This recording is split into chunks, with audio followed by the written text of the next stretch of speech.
তোরা সবটা জানিস, আর কাল সূচের মধ্যে আমাকে বিয়ে করালি। ছাড়বে না এ, তোদের পরিবারকে ছাড়বে না। কি গো, কোনো জায়গা ঠিক করেছো? আর কতদিন এরকম জায়গা খুঁজবে বলো? কি করিব বলো, কমের উপর জায়গা খুঁজছি। যদি আমি না পাই তাহলে কি করিব? আজকে একজন দেখা করতে বলছে আমাকে। কে গো, আর কোন কারণে তোমাকে ডেকেছে? আরে জানো তো, পাশের গ্রামে রঘুদা কোনো কারণে ডেকেছে। তা জানি না, দেখা করিলে জানা যাইবে। সেই সময় নকুল খাট থেকে নিচে নেমে পড়ে। এইসব বলে নকুল রঘুর সাথে দেখা করার জন্য বাড়ি থেকে রওনা হয়। কিছু দূর যাওয়ার পর নকুল রঘুকে দেখতে পায় একটা গাছের পাশে সে দাঁড়িয়ে আছে। তাকে দেখে নকুল আরও দ্রুতগতিতে অগ্রসর হয়। ও রঘুদা, কেন আমাকে ডেকেছিলে? কিছু বলবে নাকি? আমি দীর্ঘদিন থেকে শুনছি তুই জায়গা খুঁজছিস। তোর জন্য একটা ভালো অফার আছে, বুঝলি? কি বলতে চাও ভালো করে বলো, বুঝতে পারছি না আমি। আমার একটা জায়গা আছে, তুমি কি নেবে? কোনো টাকা পয়সা দিতে হবে না তোমাকে, কিন্তু আমার একটা শর্ত আছে। হ্যাঁ হ্যাঁ বলেন, কি শর্ত আছে তোমার?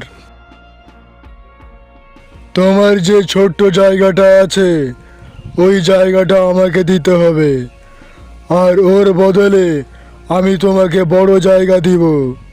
রঘু জায়গার সম্পর্কে কোনো কিছু না জিজ্ঞাসা করে হ্যাঁ বলে দেয়। কিছুদিন পর তারা তাদের নিজের জায়গা ছেড়ে ওই বড় জায়গায় চলে আসে। নকুলের 3জন ছেলে ছিল আর তার স্বামী স্ত্রী। এটাই হলো তাদের পরিবার। কতদিন আর ওভাবে জীবন কাটবে? কোনো তো ভালো কাজ দেখো, আমি সংসার চালাতে পারছি না। এত কম খরচে কোনো কিছু নেই বাড়িতে, কিছু করো তুমি। আমি মাছ ধরি আর ওটা বিক্রি করি, ওটা থেকে আমাদের সংসার চলে। আচ্ছা আচ্ছা ঠিক আছে, একটা না হয় নতুন কাজ দেখছি। নকুল কাজের খোঁজে বাড়ি থেকে বেরিয়ে পড়ে। রাত না হতেই আকাশের মধ্যে চন্দ্র যেন লুকোচুরি খেলছে আকাশের সাথে। সেই সময় আকাশের বুক চিরে একটা কিছু আসতে দেখা গেল। যখন ওটা নকুলের বাড়ির সামনে দাঁড়ায় তখন তাকে দেখে জানা গেল ওই একটা প্রেতাত্মা। তাকে দেখতে বীভৎস ভয়ঙ্কর। তার মাথার উপর 2টো শিং, তার পেছন সাইডে ডানা রয়েছে, আর তার গা হাতে লোমে পরিপূর্ণ।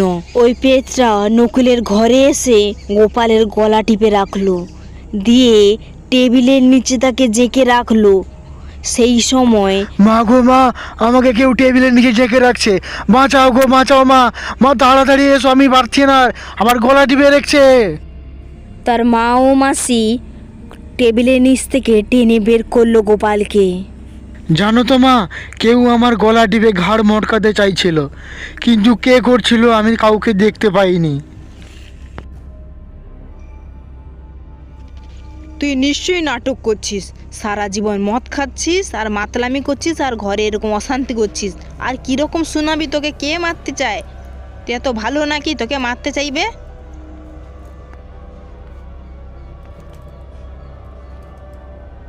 না না, গোপাল মিথ্যা কথা বলছে না, ও সত্যি কথাই বলছে।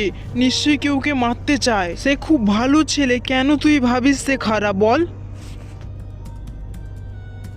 বাবা, তুমি যে আগে মাদুলিটা দিয়েছিলে না, ওটা আমার দিদির ছেলেকে দিয়ে দিয়েছি।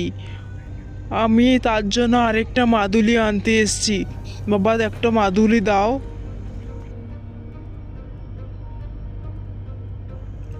এই নে মাদুলি, এটা নিয়ে সেই ছেলেটার হাতে বেঁধে দিবি।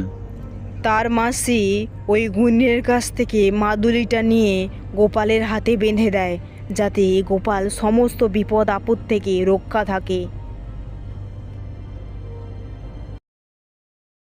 পশ্চিমবঙ্গে এমন হালচাল চলছে, কোনো ছেলে মেয়ে কাজ পাচ্ছে না। আর এদিকে গোপাল কি করবে, কোনো রাস্তা না খুঁজে পাওয়ার কারণে সে মাঝির সাথে মাছ ধরতে যায় নদীতে। আরে গোপাল, জাল যে নদীতে যে ফেলা হয়েছিল না, মনে হয় কোনো কিছু তো জালটা ফেসে গেছে। তুই গিয়ে জালটা খুলে দিয়ে আয় তো। গোপাল মাঝির কথা শুনে জলে ঝাঁপ দিয়ে দেয় আর জালটি খুলে দেয়, কিন্তু গোপাল বুঝতে পারেনি তার মাদুলিটাও জলে খুলে পড়েছে। বাড়িতে এসে গোপাল এই কথাটা তার মাকে বলে। তুই আমার খাউপুরিয়া ছেলে, তোকে যাই জিনিস দেই তুই হারিয়েই ফেলিস। আজ পর্যন্ত কি করতে পেরেছিস বলতো? গোপাল এই কথাটা তার মাসিকে বলতে তার মাসি তার নিজের হাত থেকে খুলে দেয় মাদুলিটা, দিয়ে গোপালের হাতে বেঁধে দেয়। 2 বছর পর গোপালের বাবা নকুলের হট করে হার্ট অ্যাটাক আসে, দিয়ে মারা যায় সেই হার্ট অ্যাটাকে। বাড়ির সবাই ভেঙে পড়ে এই দুর্ঘটনায়।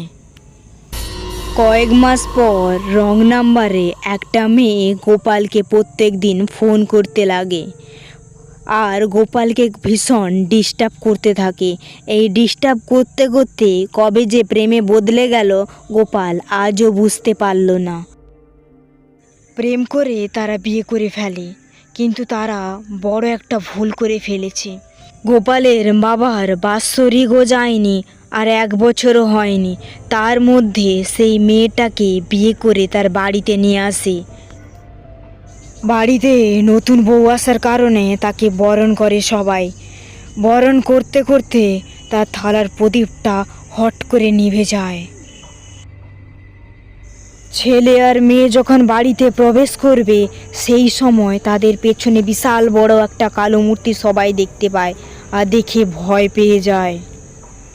ভয় পেয়ে বাড়িতে সবাই ঢুকে যায় আর সেই সময় বাড়ির কারেন্টও চলে যায়।